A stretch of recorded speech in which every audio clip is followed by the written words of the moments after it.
સ્વાગત નર્સરી જિલ્લો કામરેજમાં senior clerk વર્ગ 3 કઠોર સબ ડિવિઝન દક્ષિણ ગુજરાત વીજ કંપની કઠોરના સંતોષભાઈ ભગવાનભાઈ સોનવણે અને લેબર કોન્ટ્રાક્ટર ભરતભાઈ રમણીકભાઈ સાવલિયા લાંચ લેતા રંગે હાથ ઝડપાયા.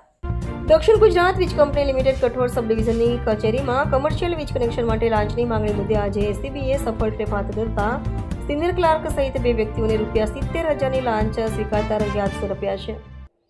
ફરિયાદી એક જાગૃત નાગરિકે પોતાની જમીનમાં કમર્શિયલ વીજ કનેક્શન મેળવવા જરૂરી દસ્તાવેજોથી અરજી કરી હતી.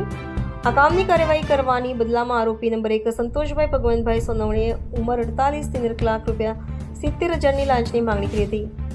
લાંચ આપવા ઈચ્છુક ન હોય ફરિયાદીએ એસીબીનો સંપર્ક કરી ફરિયાદ નોંધાવતા એસીબીએ છટકાનું આયોજન કર્યું હતું અને છટકું ગોઠવતા જ લાંચ લેતા રંગે હાથ ઝડપ્યા હતા.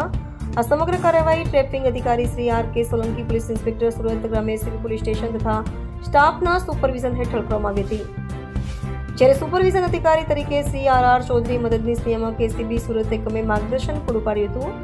આ ઘટનાની પ્રાથમિક તપાસ બાદ બંને આરોપીઓ વિરુદ્ધ ભ્રષ્ટાચાર પ્રતિબંધક અધિનિયમ હેઠળ ગુનો દાખલ કરી વધુ તપાસ હાથ ધરવામાં આવી છે. રિપોર્ટર પ્રજ્ઞેશ હિરપરા.